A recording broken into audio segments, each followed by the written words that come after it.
Bonjour Kimi Seba. Bonjour. Bienvenue dans le média Aloha News. On se revoit quelques mois après notre dernière rencontre. Aux dernières nouvelles, on t'a retiré ta nationalité française. Les autorités nigériennes par la suite t'ont octroyé un passeport diplomatique.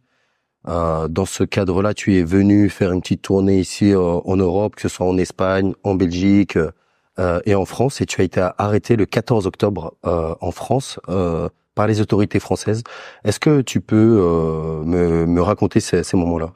Alors tout d'abord, je pense qu'il est important de préciser que c'était une tournée globale, internationale, d'accord, qui nous a amenés dans différents endroits en Afrique de l'Ouest, qui ensuite m'ont amené côté de la Turquie. On a rencontré des autorités et on a accordé des entretiens auprès des médias d'État turcs.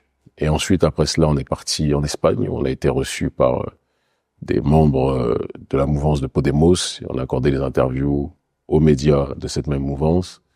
Et après cela, on est parti en Belgique rencontrer des membres aussi de la société civile africaine diasporique. Et entre-temps, avant de repartir en Espagne où j'avais d'autres rencontres, il était important que je rende visite à un membre de ma famille qui est très malade, qui a besoin de moi et qui nécessitait donc ma présence. Je sais qu'en Occident, le rapport des aînés aux cadets, c'est pas un rapport qui est sacré. On a tendance à mettre les aînés, les parents, dès qu'ils sont un petit peu malades, qui sont dans de grosses difficultés, à les mettre de côté. Moi, je suis un Africain. Et je suis dans une dynamique, justement, du retour à soi et de la connaissance de soi et de la connaissance des siens et du respect du sacré. Et les parents, c'est quelque chose de sacré. Donc, à partir du moment où ma présence était nécessaire, même si ce n'était pas ma première passion que d'aller dans cette zone, j'y suis allé et j'en ai profité pour, justement, coupler les différentes dynamiques et démarches que je devais effectuer, puisqu'on devait rencontrer des membres de l'opposition qui voulaient me voir depuis un certain nombre de temps. Et donc, j'en ai rencontré séparément, et pour des rencontres qui étaient constructives. Et un jour avant ce qui était censé être mon départ, la police, les services secrets, les membres de la DGSI, nous ont sauté dessus, moi et mon collaborateur. On était partis se restaurer avant de rejoindre chacun nos proches, d'accord. Et ils nous sont tombés dessus à 40 dans les rues de Paris, 40 surarmés. Une arrestation violente qui me fait sourire dans le sens où s'ils n'avaient pas la cagoule et si c'était en un contre un, comme je l'ai dit à l'un des policiers, ils n'auraient pas pu lever la main sur nous, ils le savent. Et je me suis retrouvé d'ailleurs à dire que à un des policiers qui faisait trop le fou, toi sans ta cagoule et en tête à tête, ça n'aura pas été la même démarche. Et ils le savent. Mais c'est les réflexes négrophobes d'un système vicié, vérolé, corrompu, d'accord, qui agit dans une dynamique néocoloniale et qui voit le noir rebelle ou la noire rebelle comme du gibier. Et donc, ils nous ont arrêtés, arrestation brutale, rien de nouveau pour un homme noir au XXIe siècle. Hein, je veux dire, depuis que j'ai 15 ans, 16 ans, les brutalités policières, c'est quelque chose que l'on vit dans notre chair et qu'on a fini par, non pas banaliser, on ne geint pas, on ne pleure pas, mais c'est une réalité qu'on ne peut pas nier. Et donc, au moment où ils me jettent dans la voiture, il y a un des policiers, un des jeunes policiers, membres de la DGSI, qui me dit, alors comme ça, Monsieur Seba veut être président du Bénin. Qu'est-ce qu'il a de mieux, Monsieur Seba, que président Patrice Talon? Il est très bien, Patrice Talon. Qu'est-ce que vous pensez qu'il pourrait faire de mieux que lui? Et je lui ai dit, en quoi un membre de la DGSI se préoccupe de l'avenir politique du Bénin? Et pourquoi un membre de la DGSI va dans une démarche de défendre autant le président Patrice Talon? Est-ce l'un des vôtres pour que vous le défendiez avec autant d'ardeur et que vous inquiétiez autant de mes projets politiques pour le Bénin et pour le peuple noir dans la globalité? C'était une question qui méritait, à mon sens, de réflexion. Je lui ai posé. Après, je lui ai posé. Il a pas continué. Je pense qu'il y avait un de ses supérieurs hiérarchiques qui lui a fait un signe en disant arrête de trop parler. Mais pour moi, il en avait déjà assez dit. Ce qui, dès le départ, plantait le décor. C'est-à-dire que la logique était clairement liée à nos projets politiques au Bénin, aux objectifs qui sont les nôtres, parce qu'ils ont très bien compris qu'en réalité, notre combat est un combat internationaliste noir, géopolitique. On est dans une dynamique du monde multipolaire, donc ça, c'est une dynamique transraciale qui dépasse le cadre des identités et des peuples, d'accord, mais qui va dans le cadre, justement, d'un équilibre global face à l'unipolarité qui est en train d'asphyxier le reste de l'humanité. Mais parallèlement à cette réalité, il y a une démarche identitaire noire affirmée. Je suis un homme noir au XXIe siècle. Je me bats pour mes semblables. Je me bats pour mon peuple, que ce soit en Afrique, que ce soit dans sa diaspora, que ce soit dans les territoires d'outre-mer, que ce soit en Occident, que ce soit en Amérique, que ce soit en Océanie, Kanaki, Guyane, Martinique, Guadeloupe, La Réunion, d'accord, que ce soit dans les Amériques, en Amérique du Sud, Notamment, j'ai une pensée pour notre peuple du côté de Quibdó, grand ghetto noir de Colombie, où notre peuple est asphyxié là aussi. Partout où notre peuple est installé, nous sommes. Et il est évident que nous relions cette réalité globale noire au foyer de cette résistance qui est celle que nous constituons, qui est le Bénin, que nous sommes dans une dynamique de vouloir libérer, pour en faire la nouvelle interface de la révolution noire mondiale. C'est l'objectif qui est la nôtre, de la révolution panafricaniste globale, c'est la dynamique qui est la nôtre, et nous l'assumons complètement. Donc ils nous ont arrêtés, moi et mon collaborateur Eri Djouti, coordinateur international de l'ONG Urgence panafricaniste, que les autorités considèrent, alors qu'on n'est pas armé, mais considèrent comme le mouvement noir aujourd'hui le plus dangereux d'après les dires des membres de la DGSI, ce qui me fait sourire. Bon, je sais qu'on n'a pas d'armes ni quoi que ce soit. Et donc on a été jeté au trou, au sous-sol -4 de la DGSI, et on a été gardé à vue environ 72 heures. L'objectif très clair des services de renseignement, c'était de nous mettre au trou pour un bon bout de temps. L'un des policiers d'ailleurs s'est laissé aller à un propos disant que vous risquez pas de revoir la lumière avant un bout de temps, monsieur Seba. Et je lui ai dit, rira bien qui rira le dernier, vous avez vos plans, Dieu a les siens. On verra qui est le meilleur des planificateurs, même si j'avais une certitude que ça irait dans une direction qui serait en adéquation avec l'avancement de notre projet. Il est important pour avancer sur cette réflexion que je précise une chose, parce que il y a eu des errements de certaines personnes qui découvrent le combat politique au XXIe siècle, ou qui découvrent le combat politique en 2024, et qui se disent « Ah, Camille, il a fait preuve de naïveté, il est venu en France, il savait pas les risques ». On mène ce combat depuis 25 ans. Si l'activisme politique était une discipline universitaire, je serais professeur, ou un titre au-dessus. D'accord ? On a commencé ce combat en 1999, à une époque où ça n'intéressait quasiment personne. Et on a gravi les échelons d'une audience groupusculaire jusqu'à une audience où on est aujourd'hui suivi par des millions de gens, et on est dans la sphère panafricaniste les plus suivis du monde francophone de très loin, et peut-être, de manière cumulée, du monde noir global. C'est une question qui pourrait être largement posée. Et d'ailleurs, la DGSI dit qu'on est les figures centrales du panafricanisme anti-occidental, comme il le qualifie. Moi, je suis pas anti-occidental, je suis anti-oligarchie. L'Occident. C'est très important qu'on le dise. J'ai rien contre le prolétariat occidental de manière générale. C'est absolument pas mon adversaire ou mon problème, tant qu'ils sont pas dans une dynamique d'être dans la logique de la négrophobie. Nous, quand nous décidons de venir rapidement à Paris voir nos proches, moi les miens, par rapport à mon aîné qui est malade, sur lequel j'ai déjà assez parlé, je ne vais pas encore m'étendre, on calcule les risques et on se dit, on sait très bien que les autorités françaises nous ont dans le viseur. Si on nous arrête, comment on planifie, comment on stratégise les choses? Tu t'y attendais un petit peu, quoi. On était préparé à cela et on se disait, parce qu'on est dans une dynamique qui est celle justement d'un combat, d'une guerre d'idées, d'une bataille culturelle dont parlait Gramsci.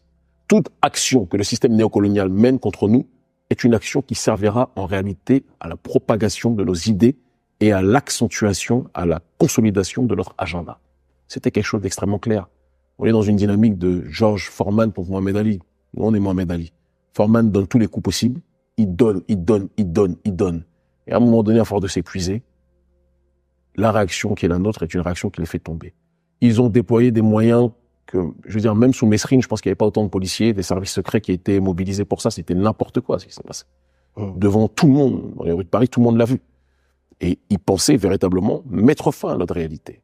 Parce que c'était en réalité une initiative du nouveau ministre de l'Intérieur, d'accord, Bruno Retailleau, qui voulait gonfler les muscles en se disant on va mettre fin à l'existence politique du chef de file du panafricanisme contemporain, on va le mettre à l'ombre.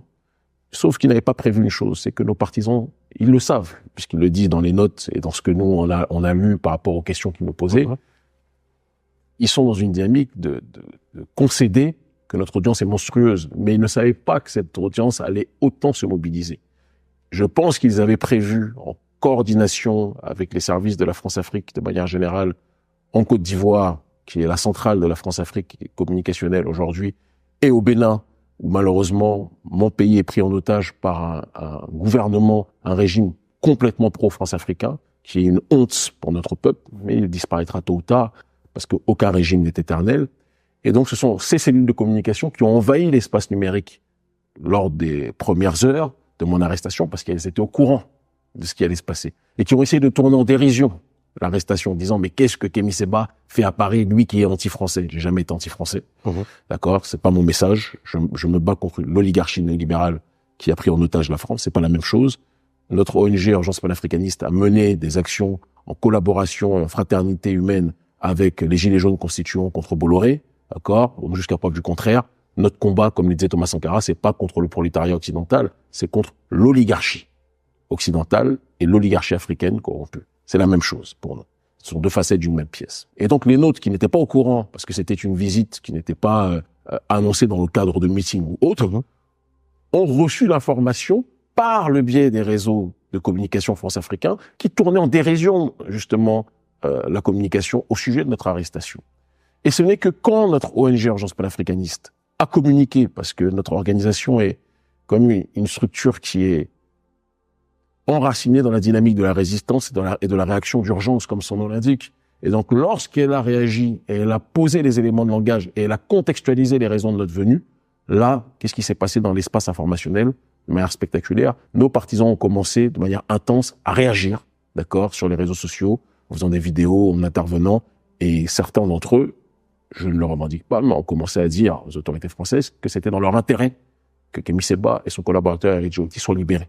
Parce que si Kémy Séba est non violent et que son organisation est non violente, tous ses partisans en Afrique ne le sont pas forcément. Donc il faut faire attention à ne pas attaquer ceux qui sont dans une dynamique de discipline, parce que si vous les attaquez eux, d'autres seront beaucoup moins disciplinés. Et je pense que cet ensemble de réactions en Afrique, dans les territoires d'outre-mer, en Europe, en France, de nos partisans, d'accord, dans les Amériques, de manière générale, cela a entraîné que du côté du ministère des Affaires étrangères, qui eux sont sans doute beaucoup plus alertes de la force de réactivité de nos militants et de notre base militante dans le monde, au-delà même de la question des réseaux sociaux, parce que il y a les réseaux sociaux, on a une audience massive, et puis il y a maintenant le terrain, où il y a des gens qui ne s'expriment même pas sur les réseaux sociaux, mais qui s'exprimeraient d'une autre manière si le système néocolonial essayait de nous faire du mal. Par un point presse de Juan Branco le mercredi 16 octobre, qui est ton avocat, il annonce que tu risques avec ton associé 10 ans et 30 ans de prison. C'est quand même des charges assez énormes. Comment ça se décante, parce que tu es face à moi?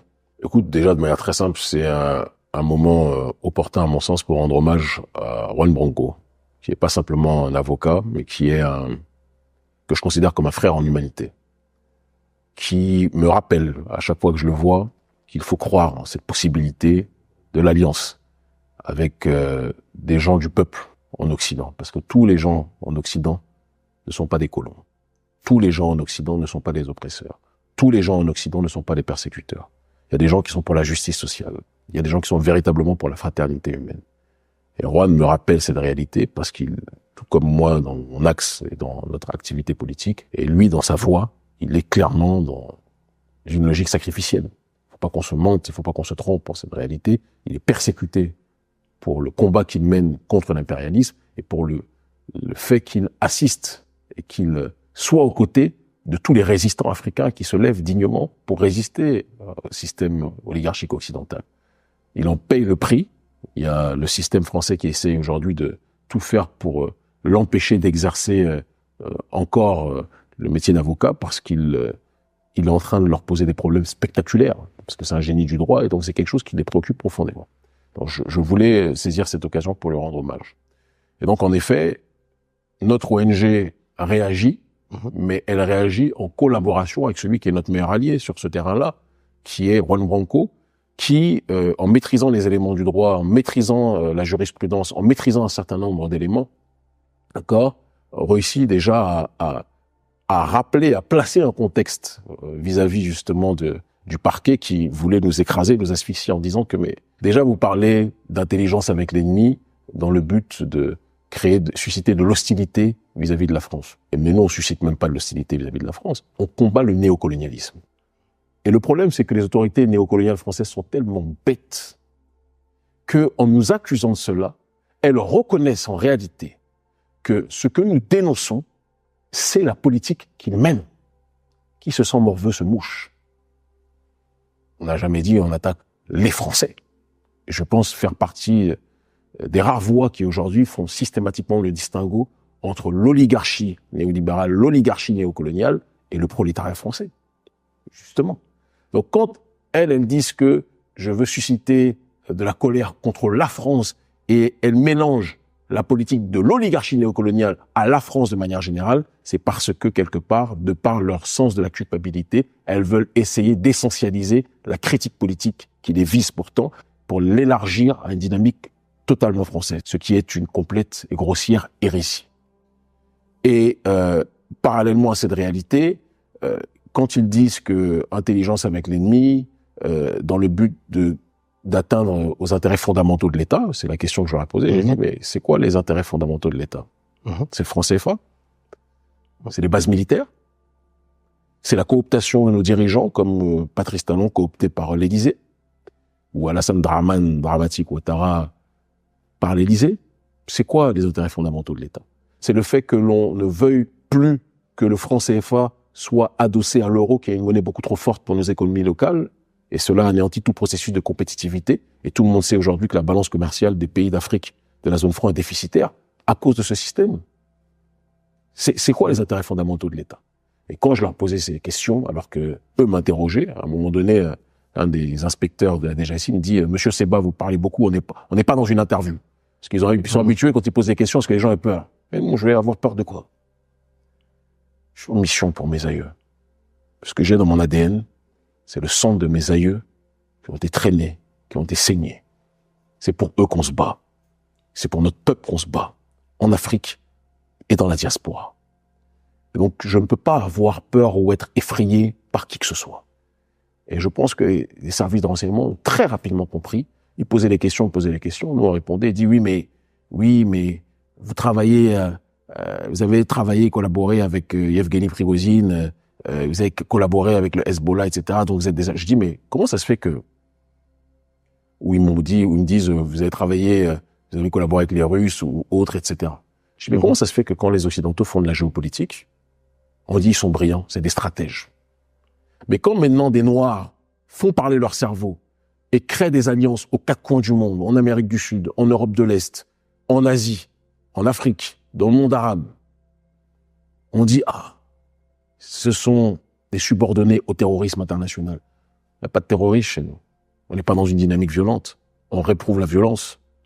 Je sais qu'il y a objectivement au sein de nos partisans, qui sont très nombreux, des gens qui parfois sont moins patients que moi. Mais moi, je sais pourquoi je prends la non-violence. Je sais très bien pourquoi je le fais. Pourquoi? Quand j'étais plus jeune, j'étais beaucoup plus dans la réactivité, dans la virulence. Si tu m'attaquais, s'il fallait que je prenne autre chose, je prenais autre chose. Mais en grandissant et en vieillissant, j'ai compris que la non-violence était une stratégie tellement puissante parce qu'elle discréditait celui qui effectuait des moyens disproportionnés contre toi, aux yeux du monde. Et si tu réagis par la violence vis-à-vis de l'agresseur, tu te mets sur la même table que celui qui t'agresse et on peut te faire passer pour l'agresseur alors que tu es en réalité l'agressé.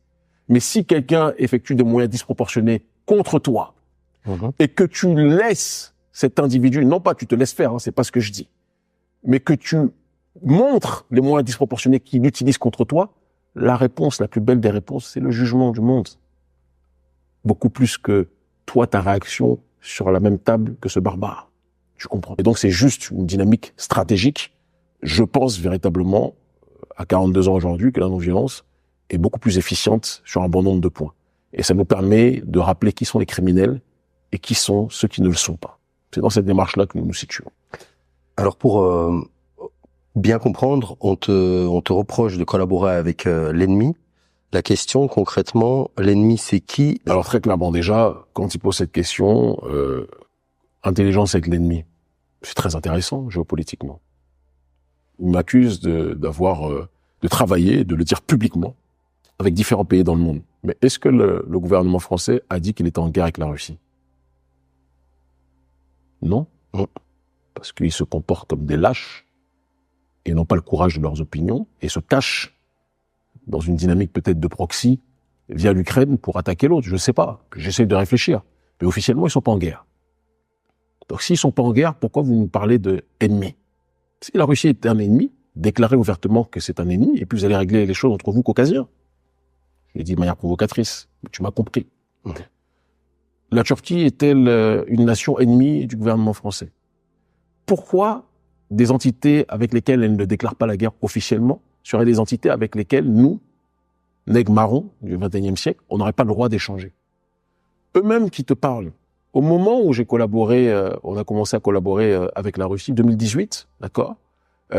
Vladimir Poutine était invité en 2018 par Emmanuel Macron. On lui a remis même un prix ou une médaille d'honneur, je ne sais pas trop quoi, pour essayer de sceller l'alliance entre la France et la Russie.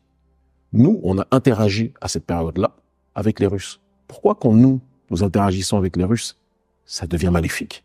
Mais eux, ils ont le droit de recevoir Vladimir Poutine et discuter avec lui. C'est bizarre. Je sais que dans le logiciel néocolonial français, et depuis surtout le conte de Gobineau, suprémaciste blanc devant l'éternel, les Noirs sont des êtres inférieurs, qui ne peuvent pas réfléchir par eux-mêmes et qui doivent toujours être guidés par des Blancs. C'est ce qu'ils pensent. Et c'est pour cette raison qu'ils estiment que quand on interagit avec des non-noirs, on est toujours dans une logique de subordination. Ça ne marche pas avec nous.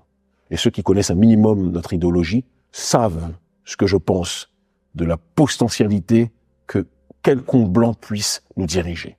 Il faut lire ce que je dis dans l'Afrique libre ou la mort, en 2017, écrit en 2017 et publié en 2018. Ce que je dis sur la potentialité d'un partenariat avec la Russie. On peut pas être plus clair.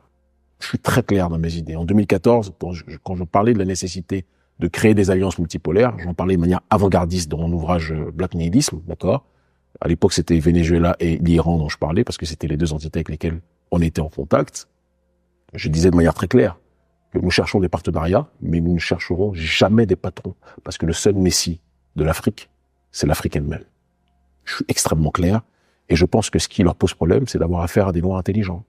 Ce qui leur pose problème, c'est d'avoir affaire à des Noirs qui sont profonds et puissants dans la géostratégie. Pas des Noirs qui sont complètement matrixés par les cours de la Sorbonne ou autres et qui suivent un logiciel qui n'est pas le leur.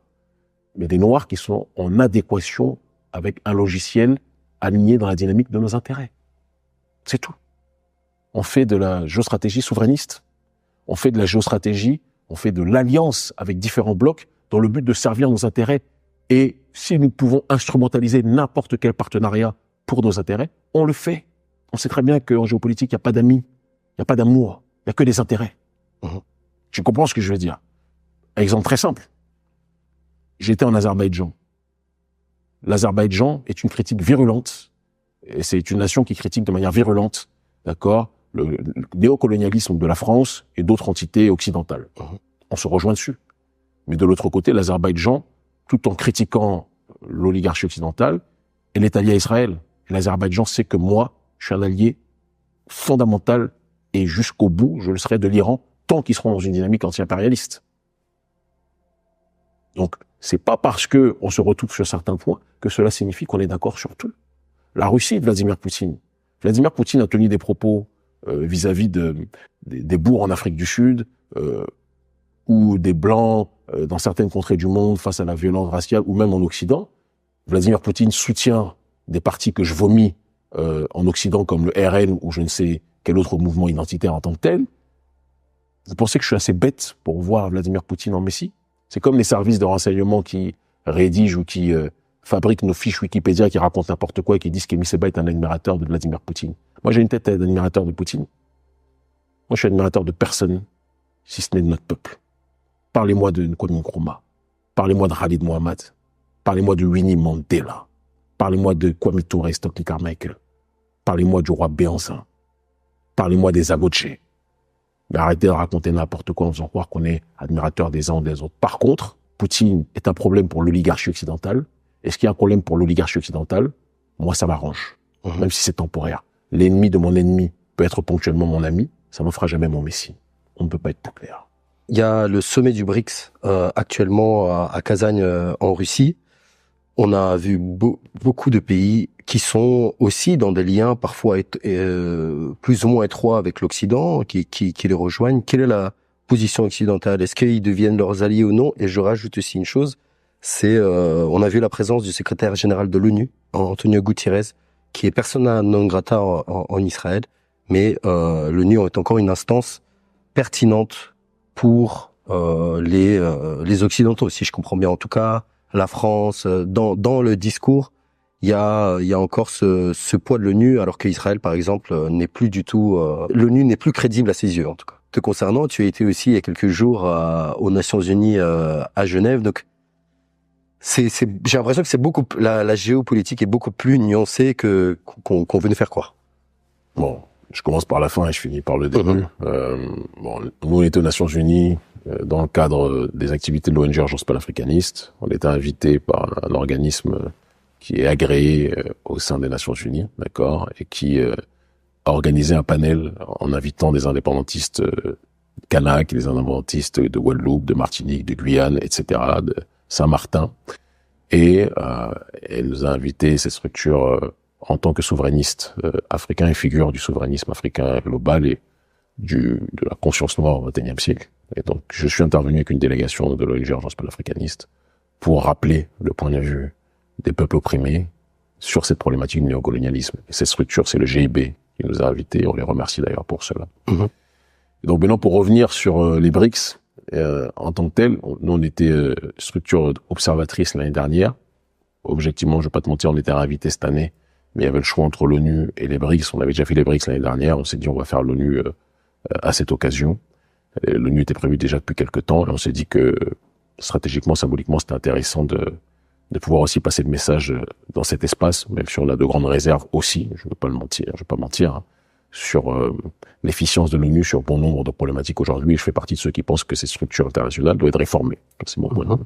Pour revenir aux BRICS, c'est le témoignage matérialisé de la transformation du monde. On est passé d'un monde unipolaire arrogant, méprisant, dominant, à un monde multipolaire, qu'on le veuille ou non, qui est en effet plus complexe qu'on le dit. C'est pas les uns complètement contre les autres. Ça n'empêche pas qu'il puisse y avoir des interactions. La Chine interagit avec l'Occident, même s'il y a des grosses concurrences avec les États-Unis et autres.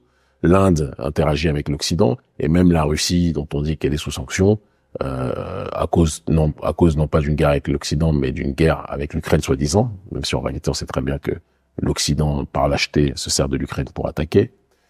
Mais ça, j'ai envie de dire, à la limite, c'est leurs histoires. Donc malgré ces sanctions, la Russie parle, et aujourd'hui encore dans certaines interactions commerciales avec l'Occident. Donc je veux dire, il faut tenir compte de ces nuances, mais il faut aussi réaliser une évidence qui est que c'est la disparition de l'hégémonie occidentale de manière factuelle. Et dans cette disparition de l'hégémonie occidentale, l'Afrique a un rôle central à jouer. Elle aura un rôle central à jouer, elle a un rôle central à jouer, non pas pour être le tapis sur lequel pourront venir marcher et s'extasier d'autres nations opposées à l'Occident. Non, non, non. Ça sera le nouveau territoire qui formera le centre de gravité du nouveau pouvoir dans ce monde multipolaire. Et nous avons une responsabilité, nous autres du courant panafricaniste, pour orienter l'Afrique dans une autre voie qui ne sera pas une voie de soumission à quelconque entité. C'est-à-dire qu'on ne se débarrasse pas de l'Occident, qu'on soit très clair, pour chercher, soi-disant, des nouveaux maîtres. Ça n'arrivera jamais en ma présence.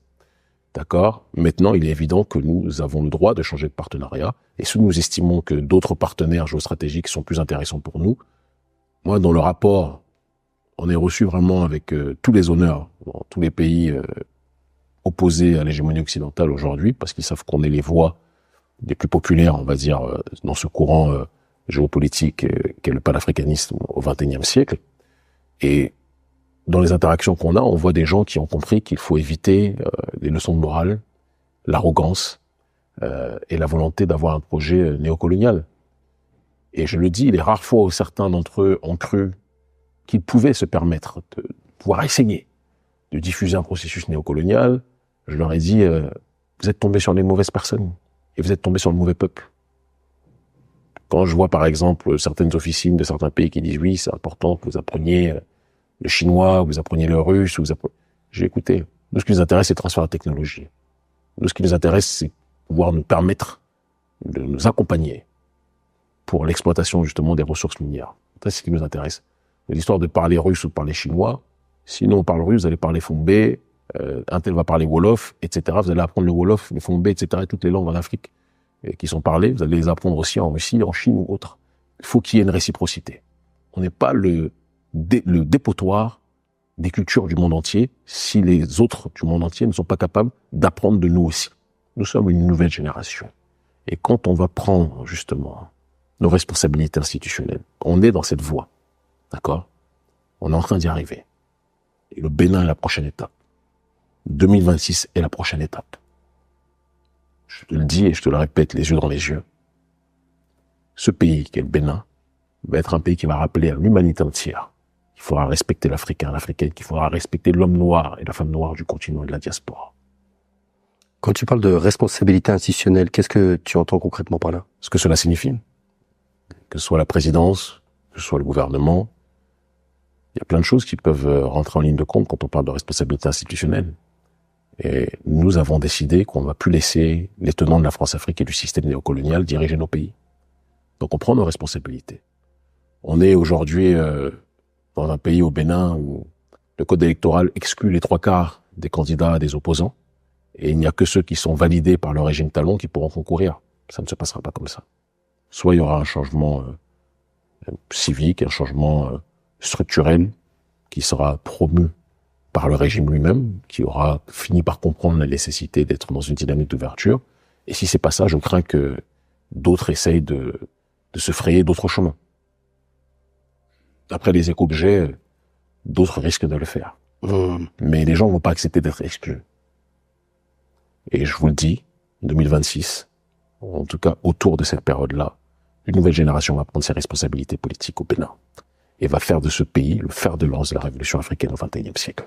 C'est une certitude. Au nom de Dieu Tout-Puissant, et par amour de nos aïeux méritants, et dans la ligne droite de quelqu'un comme Béanzin. On va revenir à l'affaire. Tu es libéré par la suite. Comment t'apprends ça et même d'un point de vue, on va dire, géostratégique, qu'est-ce que ça signifie? Est-ce que ça impacte ton combat? Comment ça se passe? On renforce notre combat comme jamais auparavant. C'est-à-dire que, comme je disais tout à l'heure, il y a eu des tensions entre, à mon avis, les deux courants, deux ministères, entre le ministère de l'Intérieur et le ministère des Affaires étrangères. Le ministère de l'Intérieur, avec leur nouveau super guerrier, là, Bruno Retailleau, pensait voir casser du noir.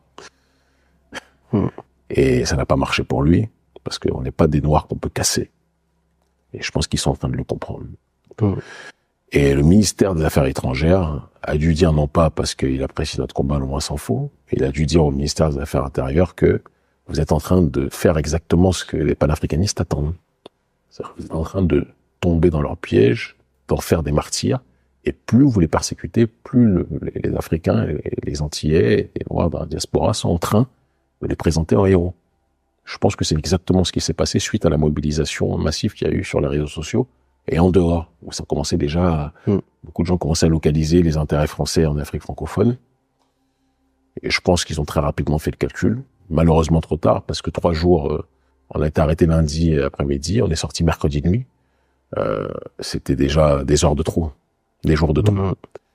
Et on est ressorti en ayant une audience démultipliée. Je crois qu'on a, en guise d'exemple, hein, c'est un exemple parmi tant d'autres, on a gagné plus de 50 000, 60 000, disait une des sœurs de l'organisation, 60 000 followers sur les réseaux sociaux. Je sais plus, c'est sur TikTok, je crois. Une semaine. Ils sont bêtes. Les autorités occidentales sont bêtes. C'est pas malin ce qu'ils font. Et on n'a jamais eu, depuis la période du billet brûlé de francs CFA, autant d'adhésion en un espace-temps aussi réduit. Les gens ouvrent les yeux. Plus on nous attaque, plus cela rappelle à tout un chacun que le combat qu'on mène est un combat qui va dans le sens de l'autodétermination et de l'élévation. Donc, géopolitiquement, c'est quelque chose d'extrêmement positif pour nous.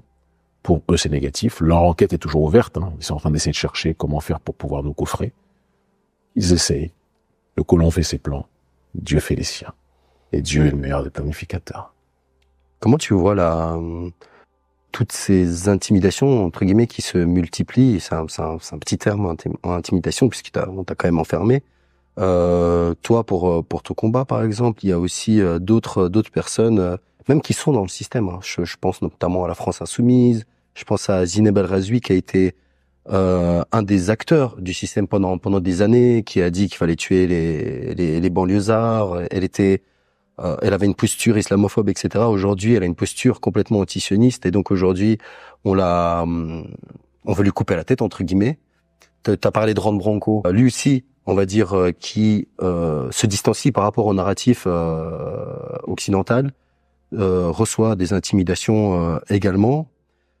Est-ce que toutes ces manifestations peuvent révéler, je sais pas, certains symptômes de ce que devient l'Occident, tout simplement? Et je rajouterais aussi quelque chose. On t'a reproché, par exemple, d'avoir des liens avec certaines entités.